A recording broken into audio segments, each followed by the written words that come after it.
Another episode of Meet the Author Live from New Degree Press. I'm your host, John Saunders. Thank you for joining us so much this morning, this afternoon, this evening for Sheunesu's book launch. I can't believe I get to be a part of this journey, and I'm so excited for it. Please, as we go, drop where you're calling in from or Zooming in from or StreamYarding in from in the chat so we can see where all our friends are calling in from. But I think we've got many time zones here covered. I'm in DC. Sheunesu is in Zimbabwe, and we've got friends calling in from all over the place. So please do drop those in the chat. One, so we know it's working, and two, so we know we're going to have little quiz questions along the way, and Sheunesu will be giving away a couple of his e-copies of his book. But just a little bit about New Degree Press. This is a community-owned publisher, one of the fastest growing companies in the U.S., and recently ranked 293rd on the Inc. 5000 list, which is very exciting to me. This is the fastest growing 5,000 companies, privately held companies in America, and it's now published authors on 6 of 7 continents. So not the first author from Africa here, but one of many, which is amazing. We're still missing Antarctica. So if you have any friends in Antarctica, please let us know. But the success of this program has been driven by the mission. NDP has a mission to empower all to tell their unique story and has now published over 1,500 authors with dozens of award-winning books, which is just incredible and just been such a fun thing to be a part of. As I said, please drop your notes, comments in the chat where you're calling in from so we know the chat works. And as we said, we'll be giving away some of Sheunesu's books. But today is a special episode, and I'm really honored to host it. Having a brand new author here, Sheunesu Kasiamhuru-Mutembwa.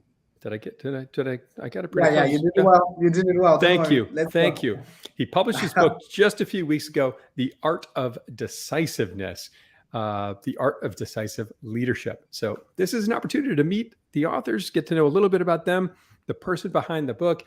And so we're going to run through a number of questions here today that are a little bit more long form, and then we'll have some rapid fire questions at the end to get to know a little bit more about our special guest here today. But a little bit about Sheunesu. He's a FIFA accredited football coach with a passion for the arts, travel, mountain climbing, and highly enriching literature. A little bit about his book. By standing on the shoulders of some of the greatest leaders, both male and female, this modern author introduces 9 pillars that enable one to become a decisive leader in times of both war and peace. Using storytelling and his deep understanding and passion for history and literature, he enthralls readers with a narrative that is both informative and entertaining, as well as dotted with historical examples. Sheunesu, great to see you. Welcome to the show. Thanks so much, John. Pleasure to be here, man. Really a pleasure to have you. And I want to just share the title of your book so people have it up there. And if people want to reach out and connect with Sheunesu, here's where you can find him out there online. But let's start with a fun one. How does it feel to have a book out there wherever you can get books online? Man, relief. I mean, so yeah, when you look at the process, I mean, I started out from the date of July the 2020, when I was able to have my alignment call with Dr. Costa. It's, and then when you start to get into some of the writing and then you get to your first deadline, by that time I had 98,000 words out for a book. And then my editors were saying it's a little bit too long for a New Degree Press book. And they were basically saying, you've got to try cut it down, right? So at that particular point in time, because we originally were supposed to publish in August. So by that particular point in time, we had to change again, and we had to shift, and we get through and back into the process. And then again in September, we had to reshift again from December 2021 to move over to May now, where we've just published. So after having gone through everything, gone through the layout, the copy editing, to just have that final document, it's just a relief, man. And I mean, it hasn't really dawned on me yet that I'm a published author.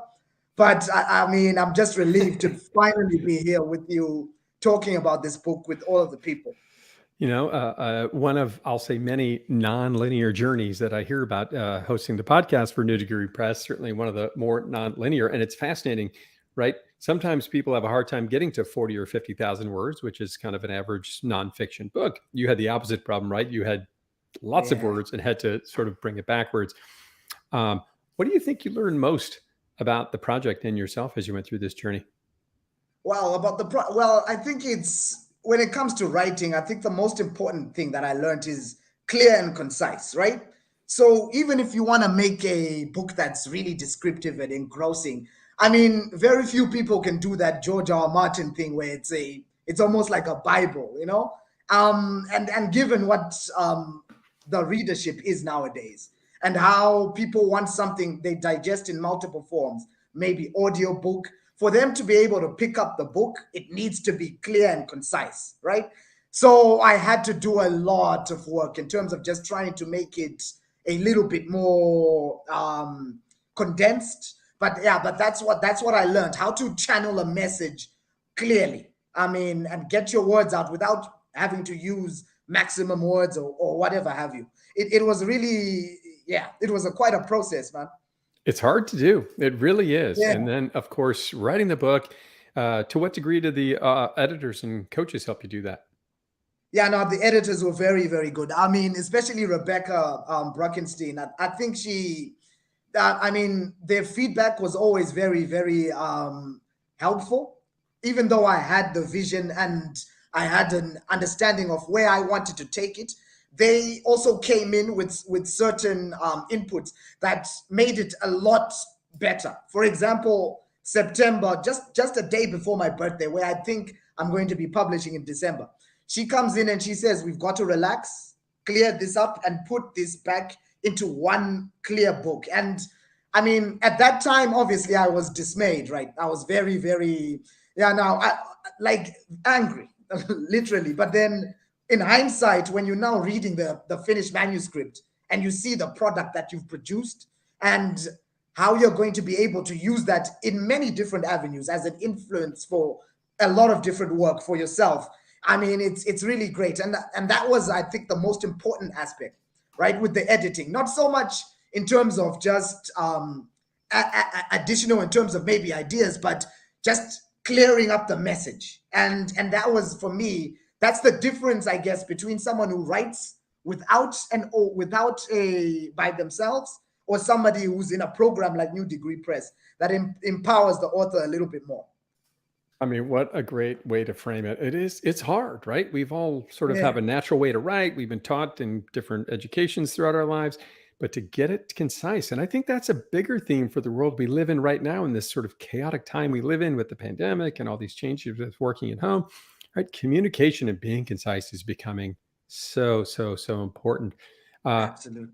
how would you say, um, what are the speaking of concise and the key elements, like what are the key pillars of the art of decisiveness, would you say?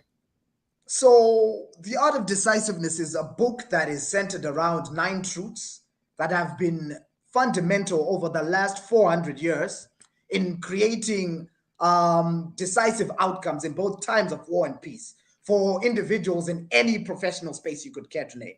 So, you could be a politician, you could be a diplomat, you could be a sports coach, you could be anything, an actor, a writer, a singer, through the pillars of belief, health, attention to detail, unity of purpose, first impressions, perception, initiative, merit, and legacy. You get every single time over the last 400 years since the scientific revolution and since the notion of the republic became the in thing in terms of organization for many states. These 9 pillars have helped leadership to be able to create some of the advancements that we've seen over the last few years. So I'll give you an example with your former line of work in finance, right? You want your customers to believe you so that they gain a certain amount of trust with you, right? So that you can be able to gain their business and so that they share more information with you and you can retain their confidence, which helps the working relationship become better. When it comes to health, for example, you want to make sure that you have a healthy lifestyle, one that isn't overly leaning towards maybe too much work or too little, right? So where you can be able to relax and also find some solitude, right? And you also want to create environments and groups that enable people to have a healthy place where they can fully express themselves, right? When it comes to attention to detail, for example, right? Let's say, for example, you're doing an evaluation for a company.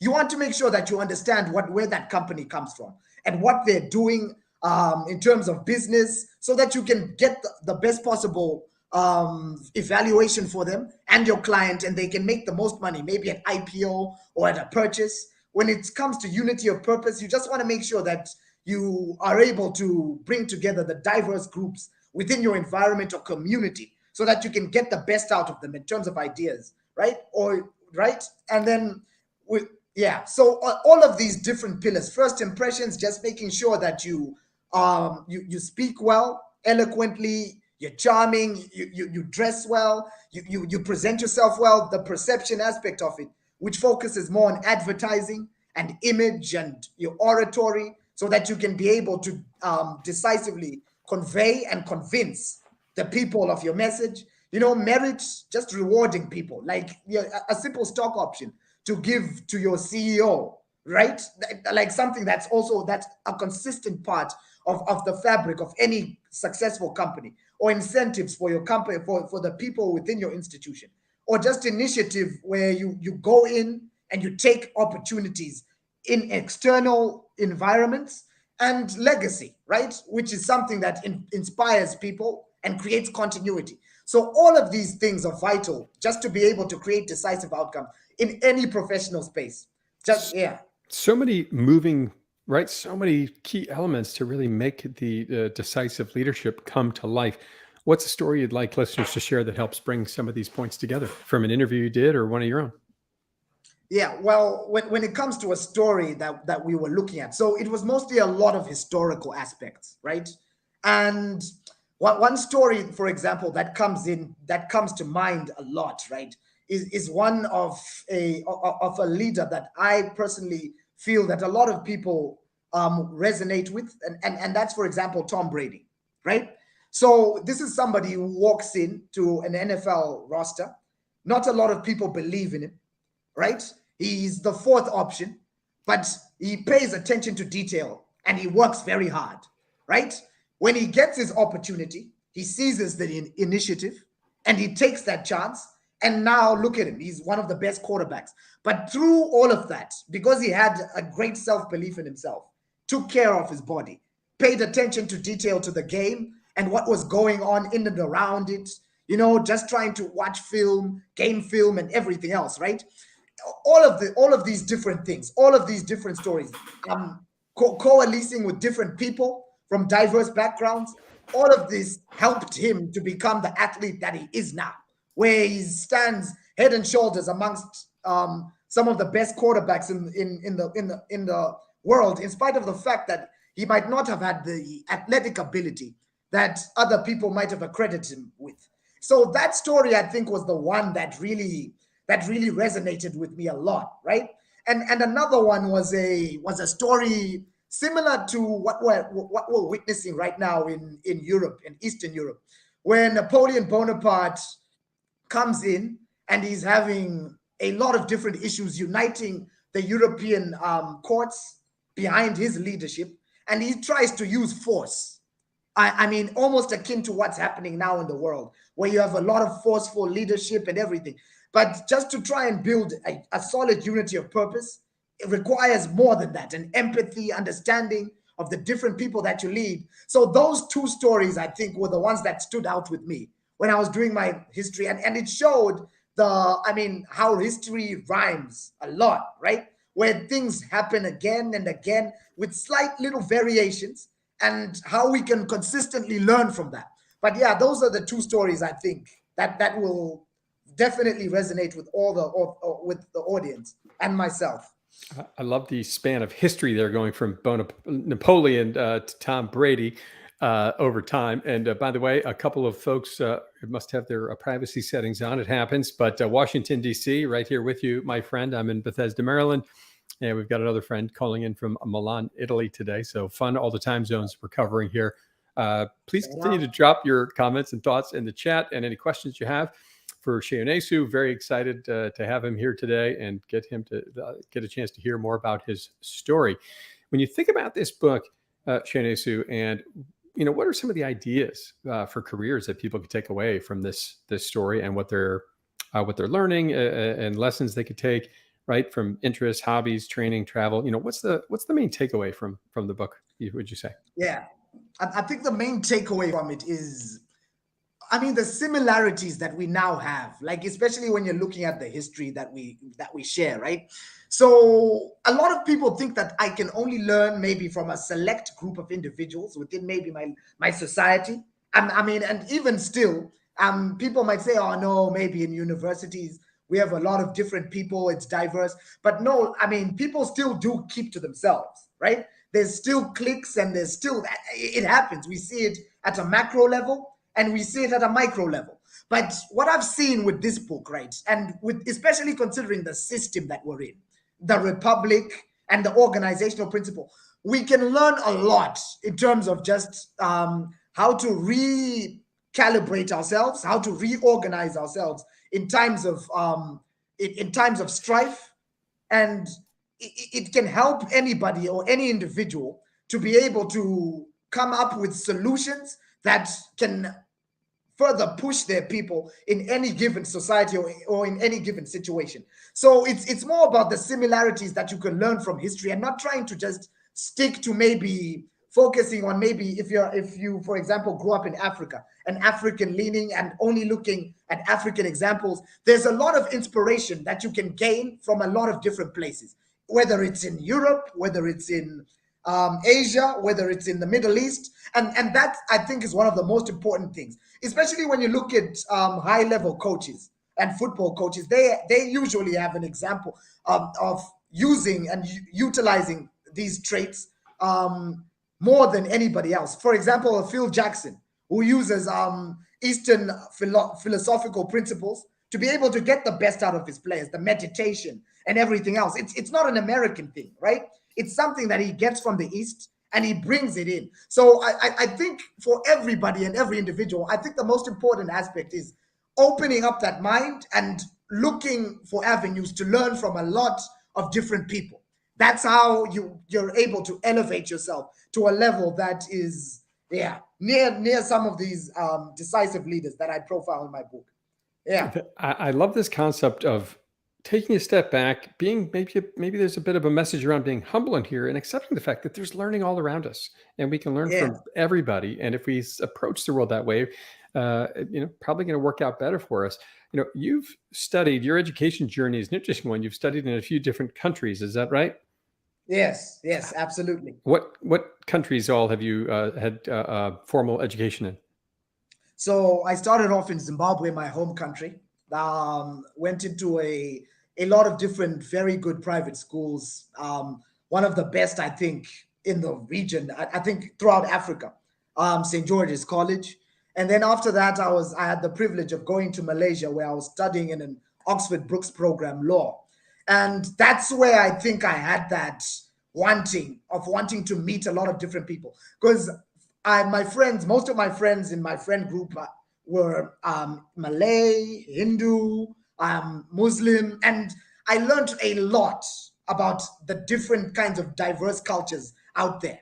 So being in Malaysia as a law student, and even though I didn't finish, I did a year and a half, and then I pulled out because I didn't really think that the law was what I wanted to be doing with my life. I still learned a great deal in that particular endeavor before moving over to South Africa and starting to befriend a lot of other different people from different ethnic groups, just so that you can learn more and get a better understanding of what the world around you is like.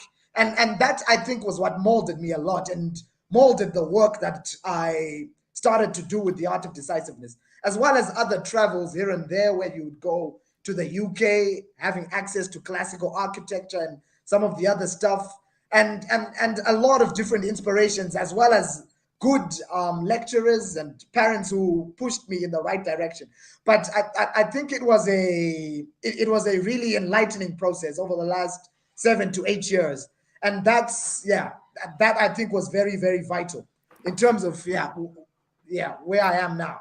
I think there's a key message in here that I heard through what you shared there, which is traveling, being open-minded, wanting to meet other people and learning, finding learning and growth all around you. And certainly sounds like the experience you had, which is incredible. For those who might not be familiar with Zimbabwe, Sheunesu, what would you like people, our listeners, to know about Zimbabwe?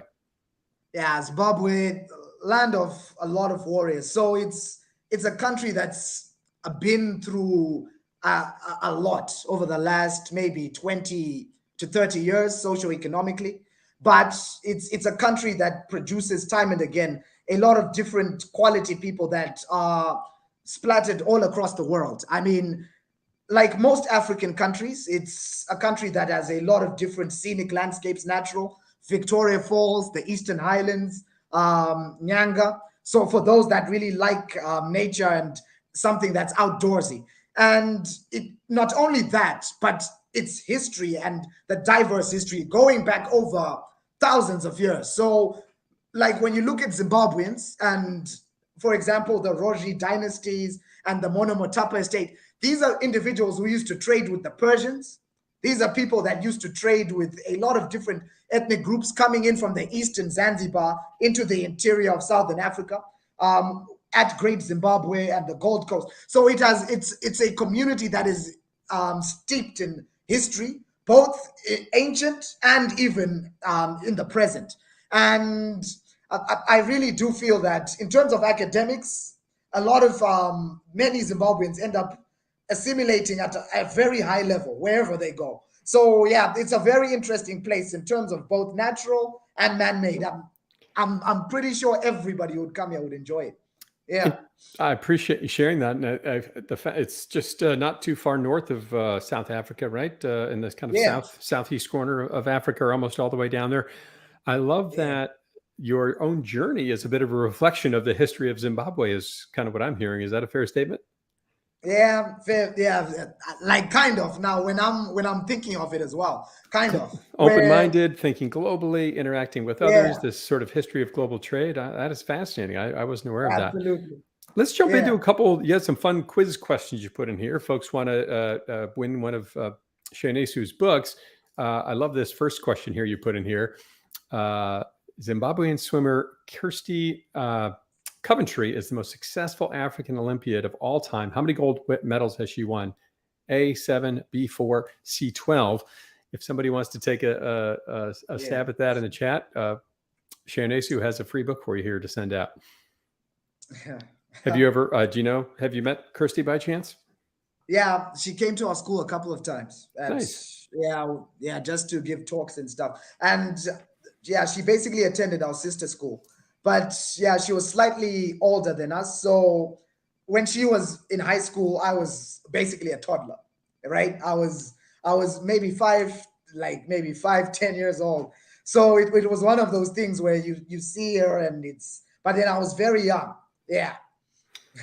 I mean, so I looks like sometimes there's a lag in the chat, so maybe we'll jump into this one. You know the answer to this question. How many gold medals did she win? 7. Yeah, that's incredible. I mean, that's got to be one of the highest of all times, right? There aren't too many people that have won more than that many gold medals in any Olympic sport. Absolutely incredible. Yeah. And as a swimmer, amazing.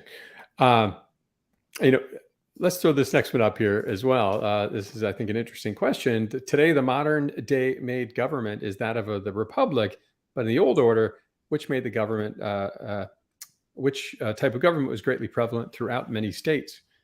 Constitutional monarchy, individual divine right to rule, which is an absolute monarchy, or an aristocratic democracy. Interesting. This was part of the research of your book? Yeah, definitely. So, I mean, seeing as we were focusing a lot on Enlightenment leaders, so I just thought I would throw that question in there. But yeah, it was a lot of different research. I learned a lot, especially about the Republic and how they structure it and everything. But yeah, interesting. I don't know if people might not know that one. This is a pretty interesting question. Let's jump into this one here. Maybe you could share some context on this, right? Absolute monarchies. Thoughts on why that was the case for so long? I mean, it was basically a lot of, so as the Roman Empire, obviously it dissolves And at that particular notion, they had already taken away a lot of power from the Senate and everything. So I think it was an easier way to consolidate, especially after Charlemagne comes in and he becomes the king of the Franks and establishes the Holy Roman Empire. So I think it was just the easiest mode of organization, especially for land and nobles, right? Because you had somebody who owned large swathes of territory and everything that was in it, the people, the land, everything, and they had to pay fealty and all the rest. So it was just an easier mode of organization and I guess protecting people. So that's what I see now. Obviously, nowadays with more enlightened and educated people, there's no way that would work. But at that particular instant, considering that university education wasn't really readily available as it is, and we don't have the internet, I think it was the easiest way just to try and organize a society, right? Where you have somebody who's learned, somebody you can trust, who apparently gets whispers from God. So yeah, I mean, I guess that was the way that they would just organize it then. But I don't know, because a lot of different places, even in Africa, it was the case. And obviously nowadays democracies are the best ways just to try and to incorporate everybody. But you still find a certain aspect of this through the executive order that many presidents sign throughout the world, right? Where a president takes control maybe in times of war, etc. So yeah, but interesting. Yeah. Interesting, I think. Yeah. Sometimes efficiency is the best solution, maybe for the short term, but probably not for the Yeah. long term all the time, right? Depending on where you Yeah, are not for the long term. in Yeah, the it cycle of becomes a life. little, yeah, it becomes a cycle of life. And it's, you know what the problem is with that is it's too, when you overly centralize something, right? It, because in the end of the day, we're only human beings. We need help. Not one man can sit and make decisions by their lonesome. And that's why I guess it's important to have this decentralized system that we now possess. But back in the day, at that particular juncture, responsibility was not on the top of many people's minds. So nowadays, I think it's much better to have a good mix, but leaders that understand and respect the rule of law. That I think is the best. Yeah. It's hard to fathom that there was a period in time where this was the best choice, and many people embraced it. And here we sit in the Yeah. world, still see it in some minor examples, and we've seen Yeah. some examples of that. Well, what an incredibly diverse and interesting background you have, going through life, focusing on education, focusing on many, if not all, the key pillars of your book that you brought to life through this lovely book you brought to the world that is available wherever you buy books online. You know, the decisive leadership is such a key thing, and I think is only going to serve us better as we move forward in time. I'd love to jump into the rapid fire questions here and get people a little more context about who this Sheunesu is. Can we jump to the rapid fire questions? You ready to dive in? Yeah, no, definitely. And for those, any further comments, questions, please do continue to put them in the chat. That's always fun, and we can certainly bring them up on the screen. But Sheunesu, let's start with, I think it's always interesting to learn about what people like to eat. Favorite food or sandwich? Favorite food, pizza, without a shadow of a doubt. That's the best thing. I think it's my student years that got me into that, right? So it's a lot of pizza. It's easy. It's easy to cook, and yeah, definitely pizza. How about favorite food from your home country? Saza. Saza with beef stew and some vegetables. I mean, well balanced. Well balanced. Definitely, yeah. That's what I should be doing. My mom is probably gonna kill me for saying pizza, but yeah, that's what I should be trying to do. But it's just that maybe sometimes to prepare it a lot, it takes a lot of time. But that definitely that's the best meal. It's got everything: the protein, veggies, and yeah. And for those who might not know, what is it? So it's basically Is it like a stew or something like that? yeah. So the stew is the meat, and then the sadza is basically maize, mealy meal that's almost solidified. So you keep on mixing it and mixing it and mixing it up until it solidifies, right? So it moves away from being watery porridge up until it's something that's more wholesome, right? It's basically made from maize and mealy meal. Takes about an hour to prepare. Oh, wow. And I think they're much better people than me who on YouTube who can show you exactly how to do it. But it's a it's a really trust me, it's very filling, extremely filling, especially if you're doing anything that's like that takes a lot of calories. It's very, very filling. You enjoy it a lot. Yeah. I love it. It sounds fantastic. Favorite color? Favorite color, yeah, black. I think it's black and red. Hints of It's it. a Hints of it in the book cover there. yeah, a Uh, little bit. Yeah. for a man who's been to many countries in the world, favorite or most memorable vacation spot? Favorable most. The best place I went was Langkawi. It's just a small island just off Malaysia. So yeah, again, it was one of those things where I didn't want to go away. So I didn't want to go back home for Christmas. So I just decided to figure out a way to go somewhere else. And yeah, it's literally 30 minutes away from Malaysia, but it's scenic and it's extremely beautiful. And there was a concert that was going on at that time. So we had a lot of fun, and you can imagine just a lot of different young people getting together. And yeah, best place Langkawi, without a shadow of a doubt. Yeah. That sounds amazing. Scariest animal, my friend. What have we got there?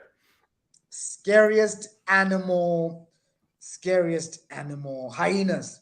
You get a lot of those, especially when you go to the Eastern Islands. You get a lot of those. So, like you know, when you're approaching, let's say for example, you're doing safari and you're approaching a place with lions. You know that they, but with the hyenas, they can come almost anywhere, right? Like so long as it's slightly in the outskirts and everything. So when you go places like the Eastern Islands, that I think was the scariest animal that I ever met by myself. And yeah, You ran that's into yeah. a pack of them? Is that what you're saying? No. It Oh, wasn't a pack of them. It was just yeah, no, it wasn't a pack. I wouldn't be here if it was a pack of them. right. But yeah, Well, hyenas definitely. Yeah. Jason Levin, if you're listening out there today, you found a friend with your. Jason was on this program a few weeks ago, and you're now the second person to state hyenas as the scariest animal. Yeah. Favorite movie on your list? What's the top of your movie list? Top of my movie list. Well, I've watched a lot of classics. I guess the character that I liked the most was, I mean, I liked Michael Corleone a lot, right? I mean, just his evolution from being such a stickler for the rules and everything, and how the character develops seamlessly into somebody who, I mean, he basically became the very thing that he hated, right? And you know, just seeing how, I mean, methodical he was, but how well organized, the attention to detail that he would pay, right? How disciplined he was. I mean, that's the kind of mind that you would like see as a decisive, because he doesn't really, he doesn't really hesitate when it comes to decision making. So that's why sometimes I gravitate a lot towards Michael Corleone, and he's a character I definitely think many people would, yeah, I mean, you would dread to be in the crosshairs of a person like that. But yeah, I enjoyed watching The Godfather a lot. It was an interesting movie. I mean, Yeah. all time classic. Favorite smell? Favorite smell? I don't know. I need to think about that one. I don't think it's something that favorite smell. I think for me, it's bacon and coffee in the morning. That's personal preference, of course, but Yeah, food. Like yeah, food. Again, I mean, I don't really think you can get a good stench on pizza usually, right? Like when you're out there, it doesn't really, it doesn't really work like that. But I yeah, don't think I've ever used good and stench in the same back to back. yeah, well, yeah. I don't know, but it's one of those things where it's, I don't know what would that be? What would that be? Like yeah, something to do with food, cottage pie, but it doesn't really have that kind of a smell where you can hear it for too much. Well, Fills smell the it for house. too Yeah. much. Yeah, so yeah, but cottage pie is pretty. Yeah, it smells pretty delicious. That Yeah, sounds literally. that sounds like Yeah. a good one. Last photo on your phone. Last photo on my phone. What was the last photo on my phone? I think I was basically filming stuff for advertising for this. basically. I think I don't really usually do that a lot. Like, so there came a point in time where I used to, everything I would see, photo, statue, photo, statue. But then I came to a point where I was just like, nah, I'm going to shift a little bit more to words, because I'm getting tired of this. Everybody's doing it. You know what I mean? And so it became, yeah, it's something that, but last photo I took just filming for this, basically. Yeah. Nice. For me, it was my 12-year-old son. He's participating in a global Model UN program tomorrow. And so we had to get his first suit jacket and blazer kind of thing. And the first time we saw him really get dressed up, it was kind of fun. Favorite song to sing with or without an audience? Favorite song to sing, I mean, Avicii, Levels. There's a song that he made a long time ago. So I usually just whistle it when I'm going somewhere, when I'm just walking. So yeah. Gives you a little inspiration. Yeah. What is one thing you really should throw out, my friend? Yeah. What's in your life you need to get rid of right now? Get rid of. Throw away. Get rid of anxieties, I think. Like, where you overthink something. And like, that's the reason why I was in this process for 20 months.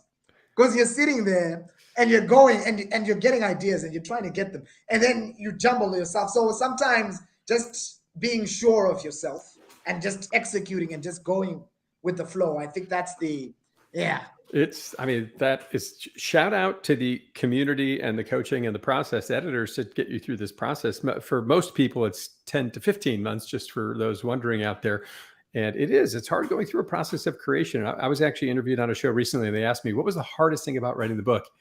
And my answer, I thought about it for a minute, and I said, deciding when it was done. Because at some point you have to say, this is it. This is the final version. I'm done. I can't make any more changes. And it sounds like there was maybe a similar experience for you there. Yeah, but I think for the next one, 7 months. I think I've grown to understand the program, exactly what's needed, and the market, really. So yeah, but at that particular time, I was really, because I had a lot of different inspirations that were coming in, and you want to do this, you want to do that. So yeah, but now, yeah, just succinct, keep it succinct, and you'll be fine. Yeah. Trust, as I always like to say, trust the process. Right? It's been a pretty effective one for 1,500 authors now and counting. Most audacious goal for this year for you? Audacious goal. I think there's a lot of things that I want to do that are like spin-offs from this particular book. And I think it would be, because I should be traveling to America very soon, within the next 2 months or a month. So it's something within this. I don't want to disclose a little bit too much. I just want to keep it a little bit close to the chest. But it's definitely something to do with this particular book, and trying to shift it to other forms. And that's amazing. Well, nothing like putting a goal out to the universe, my friend, to give it a bigger life and maybe make it come to reality. So think about it. Absolutely. You on the back of the book, there's always these quotes, right? What's a praise quote from your book you'd like listeners to hear? Praise quote from my book. There's one that speaks of the importance of unity of purpose. And I think that's obviously I don't have it off the top of my head right now, but then that's one quote I think that when people do see, it's a very important aspect in terms of just everything that we're doing right now, especially with what's going on in the world and war and everything else. So it's because that's where you get a lot of different things, where we don't necessarily have empathy and understanding of each other and our different cultures. And that's what then causes these needless conflicts. So that, if anything, is something that I would like most people, or I would like to stick with most people. Just the importance of empathy, understanding, so that you can create a good order of unity of purpose throughout the world. Yeah. What an incredible message, and what a great quote for someone to share with your book. What's the most memorable thing about your writing journey? A couple questions left, so if you do have comments, please questions, throw them in the chat, but a couple more on my end, and we'll wrap it up here. But most memorable moment about the writing journey for you, Sheunesu? The most memorable part of the journey was a little bit of I think it's the period when obviously you start right? And because you're not really too sure about what's going on. And then when you start to see a chapter go in and another chapter, and you thought maybe would I get to 20,000, and you're already at 20,000, you've only done 4 chapters. That I think was the most memorable part, seeing myself defy even my own expectations and bring out all of these words and creativity. That I think was the most memorable part of the author's journey, and I can't wait for the next one. Definitely.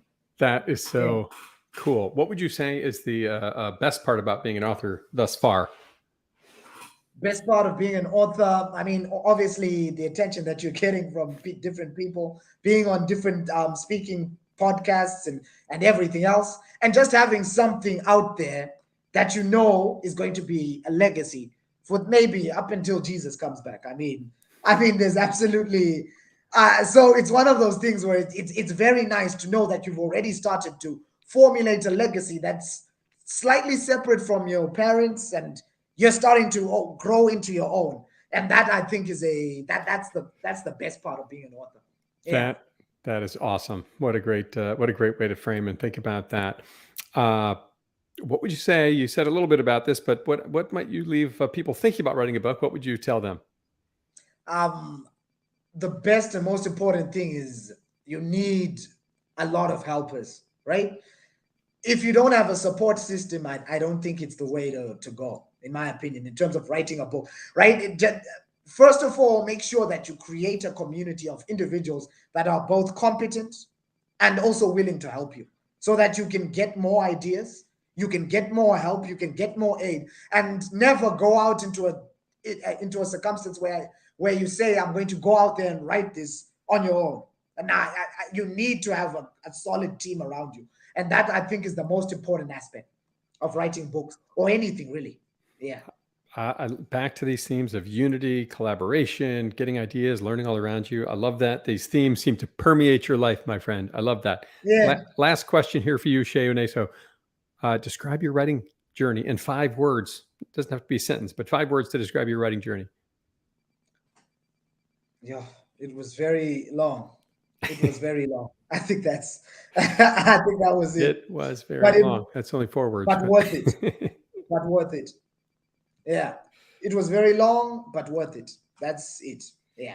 That's incredible. I know the typical path is 10 to 15 months. My book took about, or 10, 11 months, and certainly was a fun journey for me, but incredible. We got to learn about you, your educational background, your broad thinking around diversity, learning, curiosity, traveling, and seeing the other worlds, and appreciating all of the things around you, and that we can learn from in so many different ways. And all of this ties together for this brilliant new book you have out there in the market, available today wherever you buy books online. The Art of Decisiveness, the Art of Decisive Leadership. One thing I would encourage anyone out there to do: go out, think about who needs some help with their leadership and creating greater decisiveness in their world, and get 5 copies of this book. You can still buy it for a promotional price for a couple more weeks for 99 cents. Go out and get that copy today and share it with 5 of your friends who need to hear this message. Sheunesu, what else would you like? What would you like to leave our listeners with today? Well, I mean, I think we've said it all. I think basically what we will say now is the paperback is coming very soon. Obviously, when I am in America, I'll be able to go to distributors directly, try to see if we can get it into stores, and we'll start to speak to people around as well in Europe, as well as in the UK and other places. So we'll definitely get a lot of these copies out, and I would love for people to be able to buy it, read it, and enjoy it, because it's more than just a blasé leadership book. It's something that you can enjoy. I mean, it's for a general audience. It's really enlightening, and anyone will enjoy it, whether you are a business person, politician, or whatever have you, whatever you do, definitely. Thanks for. Yeah. What a great message. And you're headed to America to do further promotion on it. If you want to learn more about Sheunesu, visit Master of Rhetoric. I think that's Instagram, if I recall correctly. Yeah. You can visit or at Sheunesu Kasiamhuru-Mutembwa, or at his email address or Gmail address as well. The Art of Decisive Leadership, available now wherever you buy books online. Thank you so much for everyone for listening in today. Thank you, Sheunesu, for joining us on Meet the Author here today. Really appreciate you joining. Tune in next week. We have several more episodes of Meet the Author Live. And as I said, this was a special one with a book launch here. Congratulations to you, sir. Look forward to see what's next for you. Shout out. Thank you so much. Thanks for being here. Thanks to everyone for listening in.